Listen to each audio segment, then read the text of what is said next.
Hi అండి. అందరూ ఎలా ఉన్నారు? బాగున్నారా? నేనైతే ఈరోజు మష్రూమ్ కర్రీ చేస్తున్నాను. సో, ఇవి ఎలా క్లీన్ చేసుకుంటున్నానైతే నేనైతే ఇలా చేస్తానండి. ఫస్ట్ అయితే ఒక మష్రూమ్ తీసుకొని చాక్‌తో అయినా క్లీన్ చేసుకోవచ్చు. చేయితో అయినా చేసుకోవచ్చండి. పైన ఒక లేయర్ ఉంటది కదా! ఒక పొర ఉంటది. అదైతే మొత్తం తీసేస్తున్నాను. తీసి ఇంకా నీట్‌గా మొత్తం తీసి ఇంకా కడుక్కోవచ్చు నీట్‌గా. ఆ పైన అనేది కొంచెం బ్లాక్‌గా ఉంటది కదా! సో, చాక్ తోటైనా అలా తీసుకోవచ్చు. చూడండి సింపుల్‌గా వచ్చేస్తది ఇంకా. లేకపోతే మన చేయితో అయినా గోరుతో వచ్చేస్తది. ఇట్లా తీసుకుంటున్నాను. చూడండి నీట్‌గా వచ్చేస్తుంది కదా! ఇలాగైతే తీసుకొని ఇంకా కర్రీ ప్రిపేర్ చేస్తాను. ఈ వీడియోకైతే ఒక లైక్ అయితే ఇవ్వండి.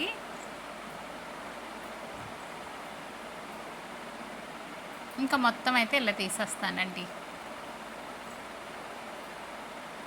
తీసి ఇలా కట్ చేసుకోవచ్చు ఇంకా. మష్రూమ్ కర్రీ కూడా హెల్త్‌కి చాలా మంచిది కదా!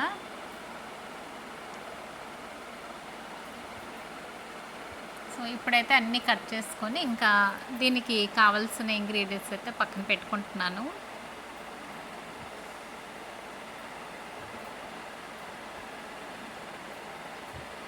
ఇంకా పెద్దవైతే 4 ముక్కలు కట్ చేసుకోవాలి. అదే చిన్నవైతే 2 ముక్కలు సరిపోతాయండి. అలా కట్ చేసుకోవాలి.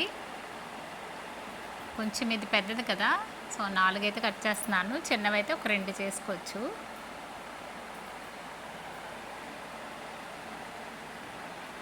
ఇంకా మొత్తం కట్ చేసాక ఇంకా కొన్ని మసాలా కూడా వేసుకోవాలి కదా!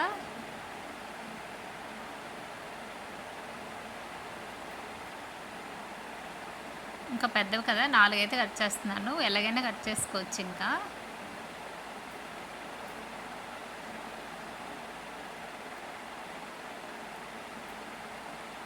ఇంకా మొత్తం కట్ చేసాక ఇంకా కూర అయితే వండుకోవాలండి.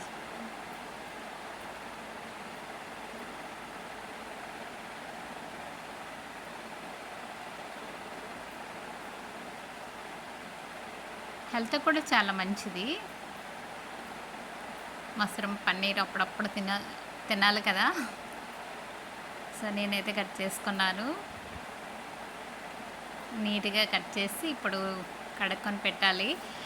ఇప్పుడు మసాలా పేస్ట్ వచ్చి ఫస్ట్ అయితే టమాటో 2 తీసుకున్నానండి.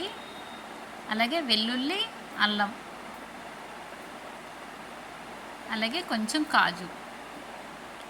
ఈ జీడిపప్పు వేయడం ఏంటంటే టేస్ట్ కూడా వస్తుంది. కొంచెం పేస్ట్‌లా బాగుంటుందండి. సో, పేస్ట్ అయితే చేశాను. చూడండి ఇలా వచ్చింది. ఈ జీడిపప్పు లేకపోతే మనం నువ్వులైనా వేసుకోవచ్చు.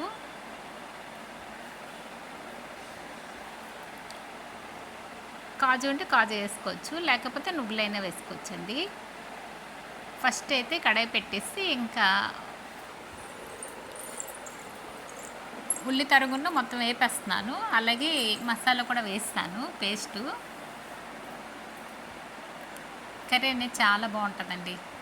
అన్నంతో అయినా ఇంకా పుల్కా చపాతీతో అయినా బాగుంటుంది. గ్రేవీ అనేది ఎక్కువ ఉంటుంది. చాలా బాగుంటుంది ఇలా చేసుకుంటే. ఇంకా వేగుతూ ఉంది.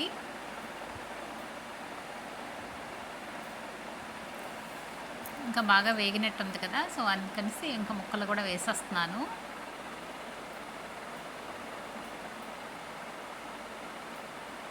ఇవి కూడా బాగా వేగాలి. వాటర్ కూడా ఎక్కువ వస్తుంది.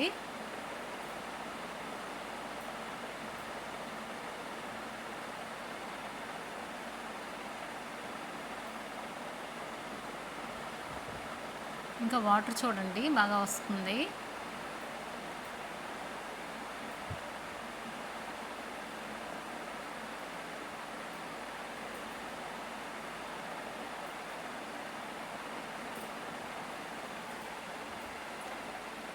ఇంకా కొంచెం పసుపు,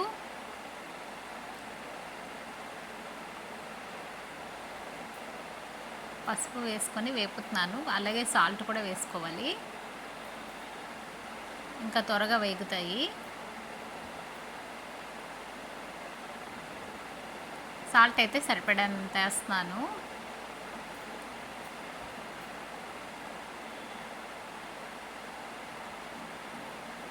అలా కలిపానండి. కలిపితే ఇంకా వాటర్ అయితే వస్తుంది. మనం మూత పెట్టేసి ఉంచేస్తాం.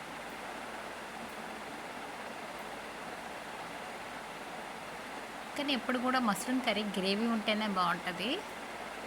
ఒకసారి ఇలా ట్రై చేయండి. జీడిపప్పు అంటే జీడిపప్పు, లేకపోతే నువ్వులైనా, లేకపోతే పల్లీల పౌడర్ అయినా వేసుకోవచ్చు. ఇంకా కారం కూడా వేస్తాను. కారం వేసి ఇంకా బాగా కలుపుకుంటే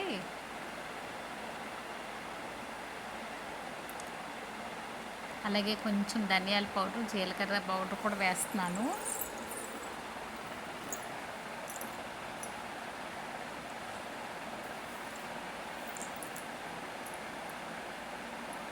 బాగా వేగాక కొంచెం వాటర్ అనేది వేస్తాను. అలాగే మసాలా కూడా వేస్తాను కొంచెం.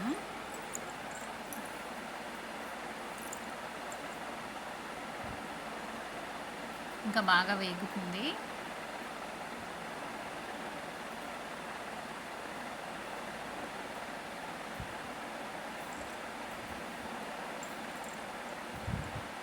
అలాగే మూత పెట్టేసి అయితే కొద్దిసేపు ఉంచిస్తే ఇంకా వాటర్ అనేది ఎక్కువ వస్తుంది కదా.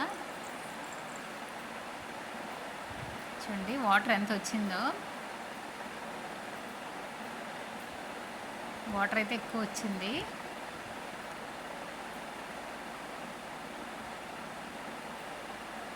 మష్రూమ్కి ఎక్కువ వస్తుంది వాటర్ కదా.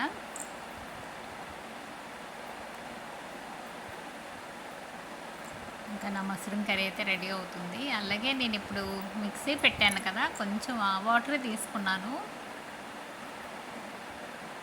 కొంచెం వాటరే వేసానండి. ఎలాగో ఈ వాటర్ ఉంది కదా, మరి కొంచెం వాటర్ వేస్తే సరిపోతుంది. మష్రూమ్ ఉడికిపోతుందండి. ఎక్కువ వాటర్ వేయవలసిన అవసరం లేదు.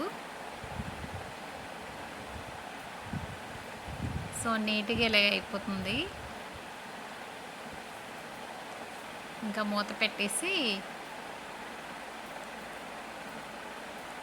నా మష్రూమ్ కర్రీ రెడీ అయిపోయిందండి. సూపర్గా వచ్చింది. అలాగే పుదీనా, కొత్తిమీర ఉంటే ఇలా వేసుకుంటే సరిపోతుంది లాస్ట్లో.